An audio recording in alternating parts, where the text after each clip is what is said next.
Assalomu alaykum barchaga. Siz yana King Motors avto salonining YouTube'dagi rasmiy kanaldasiz. Bugun sizlarga yangi 2026-yilgi model Voyah Free Plus avtomobilining eng full pozitsiyasini ko'rsatamiz. Yangi Voyah Free Plus avtomobilimizda juda ham ko'p o'zgarishlar bo'lgan. Bunisi yon qismidan, disklardan va old qismdan ham ko'rib olishingiz mumkin. Kutib olish ham bu yerda o'zgargan. Asosiy chiroqlar o'zgarishsiz qolgan, faqatgina mana bu yerda oldin radiator panjaralari bo'lardi. Buning o'rniga mana shunaqangi yonib turadigan panel qo'yilgan. Yuqori qismda to'lqinli chiroqlar, logotip ham yonib turadi va oldingisiga nisbatan kattaroq logotip bu yerda avtomobilimizda tushirilganini ko'rishimiz mumkin. Eshikni ochib qo'yamiz, o'chib qolmasligi uchun. Parktronik sensorlar old qismda 6 ta va undan tashqari avtomobilimiz bilasiz, oldingisida ham Apollo Tech funksiyasi, ya'ni avtopilot tizimi bor edi.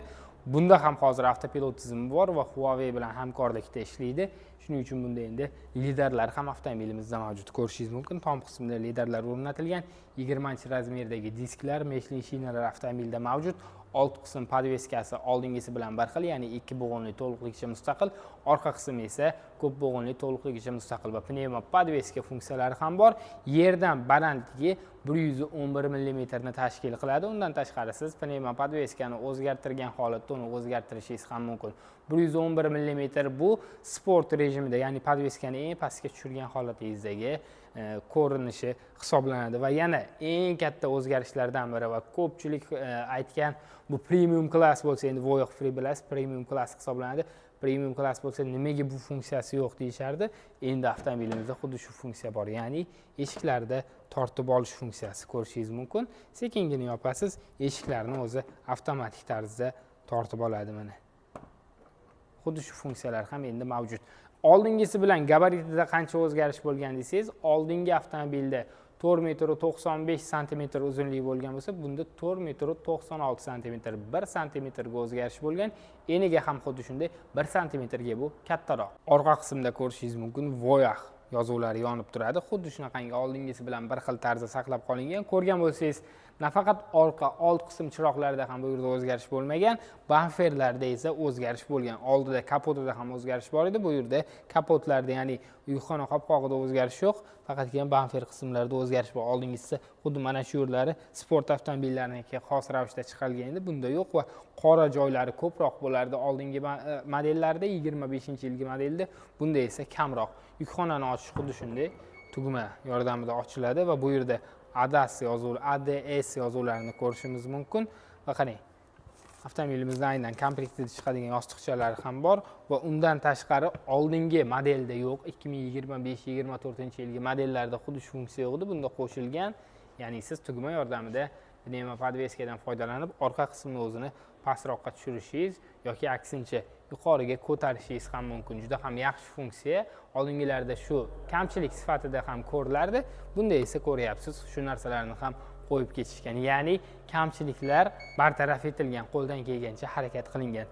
Va bu yerda Free Plus yozuvini ko'rishimiz mumkin. Bu endi oddiygina Voyah Free emas, Voyah Free Plus va aynan aytib o'tganim Huawei bilan hamkorlikda ADS, ya'ni avtopilot tizimi ham xuddi shu yerda logotipda anglatib, ya'ni bizga ko'rsatib o'tilgan. Oldingi avlod Voyah Free'larda nisbatan minus sifatida ko'rilardi, ya'ni siz quvvatlagichga avtomobilni qo'ymoqchi bo'lsangiz ham qopqog'ini ichkaridan ochardingiz, yoqilg'i qo'ymoqchi bo'lsangiz ham ichkaridan ochganingizdan keyin, ya'ni qulfni ochganingizdan keyin ustiga bosganda ochilardi. Hozir bunda yechim qilingan.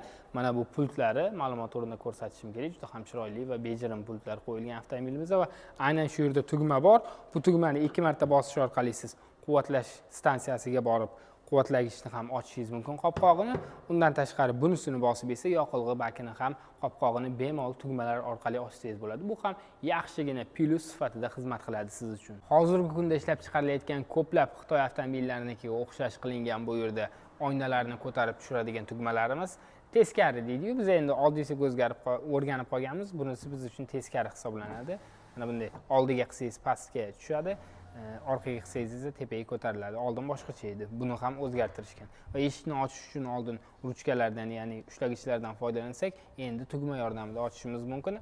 Avariyaviy holatlarda chiqish uchun, eshikni ochish uchun mexanik ochqichimiz pastki qismda joylashtirib o'tilgan. Yon ko'zgularni sozlash emas, faqatgina yig'ish mumkin. Oldingisi xuddi shu yo'lning o'zida sozlash ham mumkin edi va oldingi avtomobilimizda eshik obshivkalarida ushlagichi bilsangiz, mana bundoq teparoqqa chiqqan holatda edi. Bunda o'zgarishlar bo'lgan va charmlariga e'tibor bering, juda ham chiroyli. Endi haqiqiy hashamatli va premium klass avtomobil desak ham bo'ladi, chunki charmlari ham juda ham chiroyli tarzda bu yerda. Yuqori qism to'q jigarrang, pastki qismda esa qaymoq rangidagi charmlar va yog'och stavkali joylari ham aynan mana shu yerda joylashtirib o'tilgan. Ambient chiroqlari ham bu yerda o'zgargan. Oldingisida 64 xil rangda yonardi, bunda endi 256 xil rangda yonadi ambient chiroqlari. Ichki qismga ham o'tirib oldik, ko'rishingiz mumkin. Bu yerda o'zgarishlar ko'p bo'lgan va aynan ta'kidlab o'tishimiz kerak, charm ranglari bu yerda juda ham yaxshi tanlangan, kombinatsiya juda ham zo'r.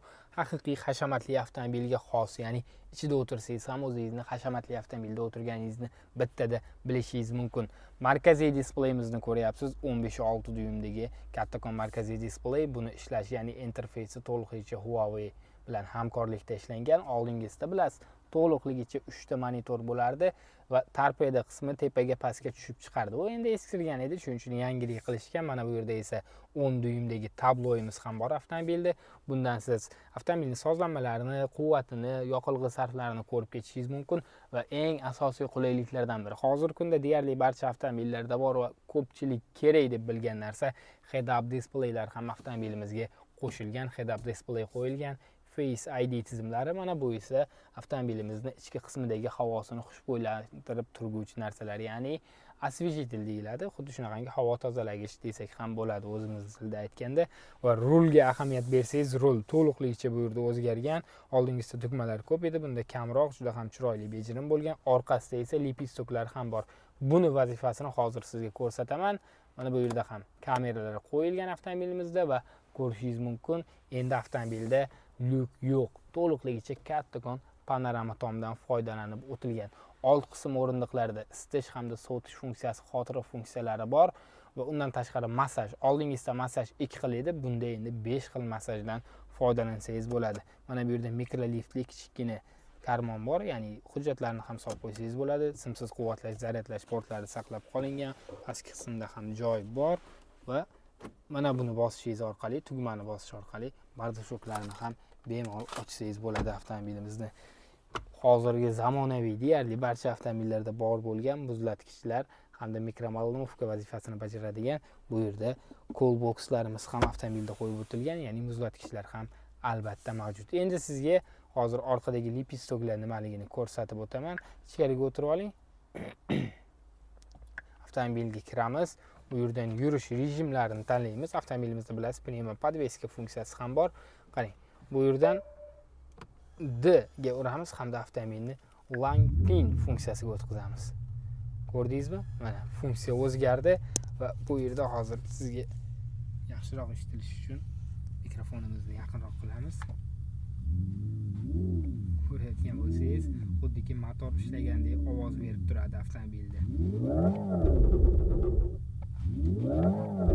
Xuddi mana shunaqangi funksiya qo'shilgan va aynan mana shu rejimga, ya'ni Langpin rejimiga o'tkazganingizda avtomobilni mexanik tarzda boshqarishingiz mumkin. Mana bu yerdan bizga ko'rsatib turadi taxometr, ya'ni bu qizilga kelganda spirusni bosasiz, uzatmalar o'zgarib boraveradi. Adashmasam 8 tagacha uzatmaga o'zgartirsangiz bo'ladi. Juda ham zo'r funksiya, haqiqiy sport avtomobillariga xos bo'lgan haqiqiy emotsiyani sizga taqdim eta oladi. Zo'r bo'lgan funksiya, menga yoqdi shaxsan. Ikkinchi qator o'rindiqlariga ham joylashib oldik. Bu yerda tirsak suyanchiqlarimiz hamda stakan qo'yish uchun joylar avtomobilimizda mavjud va oldingisiga nisbatan ko'rishingiz mumkin, juda ham qulay. Orqada endi yotib ketsangiz ham bo'ladi.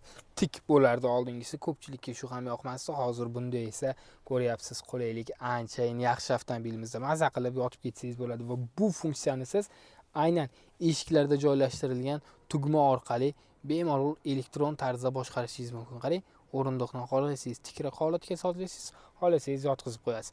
Va yana o'rindiqlarimizda qo'shimcha funksiya sifatida isitish hamda sovutish funksiyalari qo'shilgan. Buni mana bu yerdagi sensor orqali boshqarsangiz bo'ladi va orqa qator uchun iqlimni ham shu yerning o'zidan o'zingiz maza qilib nazorat qilsangiz bo'ladi. Panorama tomdan ham maza qilib foydalanasiz. Undan tashqari o'rindiqlar anchayin qulay, isitish hamda sovutish funksiyalari ham siz uchun xizmatda. Bilasiz, kapot qismi to'liqligicha himoyalangan bo'ladi, shuning uchun ochganimizdan foyda yo'q. Endi esa sizga avtomobilning texnik xususiyatlari hamda narxlarini aytib o'tamiz. Avtomobilimiz xuddi shunaqangi oldingisi bilan deyarli bir xil bo'lgan texnik xususiyatlarga ega. to'liqligicha ikkita elektr motor mavjud, orqa hamda old qismlarda pnevmopodveska funksiyalari ham bor va undan tashqari avtomobil gibrid shaklda harakatlanadi. 1.5 turbina motor, oldingisida 150 ta ot kuchi bo'lsa, bunisida 129 ta ot kuchi bor. Avtomobilimizning to'liqligicha ikkita elektr motori 476 ta ot kuchini beradi. Oldingi Voya Free'da 490 ta ot kuchi edi. Xuddi shunday 0 dan 100 gacha qo'zg'alishda ham farq bor. Oldingi avtomobilimiz 4,5 soniyada qo'zg'algan bo'lsa, bu endi 4,9 soniyada 0 dan 100 gacha qo'zg'ala oladi. Maksimal tezlik 200 km/soatni tashkil qiladi. Batareyada sof elektr energiyada yurishi 259 km CLTC standarti bo'yicha, reallikka yaqin bo'lgan standart bo'yicha 190 km masofani aynan elektr energiyasida bosib o'tadi. Gibrid shaklda esa 1200 dan 1300 km gacha bo'lgan masofani bemalol ushbu avtomobilda bosib o'tsangiz bo'ladi. Batareyalari oldingisida 43 kWh sig'imga ega bo'lgan batareyalar qo'yilgan bo'lsa, bunisida Katldan 45 kWh sig'imga ega bo'lgan batareyalar qo'yilgan. Ya'ni batareyasi kattaroq ushbu avtomobilimizda. Ko'rib turganingizdek, o'zgarishlar ko'p bo'lgan, qulayliklar juda ham ko'p qo'shilgan. Avtomobilni sizga to'liqligicha ko'rsatdik. Agarda nimalarnidir unutgan bo'lsak, nimadir xato kamchiliklar bo'lgan bo'lsa, uzr so'raymiz va sizga yangi 2026-yilgi Voya Free Plus avtomobili yoqdimi, yoqqan bo'lsa, like bosishni esdan chiqarmang va izohlarda avtomobildagi funksiyalar, avtomobilda o'zgarishlar haqida o'z fikrlaringizni yozib qoldirishni esdan chiqarmang. Avtomobilni har doimgidek King Motors avtosalonidan, ya'ni Voya Free'ning O'zbekistondagi rasmiy dileridan 3 yil rasmiy kafolati bilan hozirgi kunda 45 ming AQSh dollariga xarid qilsangiz bo'ladi. Pastda raqam qoldiramiz, aloqaga chiqing. Narxlar balki o'zgarar. O'zgarganda ham aloqaga chiqavering. Biz sizga o'sha paytdagi aktual narxlarda avtomobilni juda ham tez fursatlarda haydab ketishingizga tayyorlab beramiz. Keyingi videolarda ko'rishguncha xayr, salomat bo'ling. Sizni King Motors showroomida kutib qolamiz.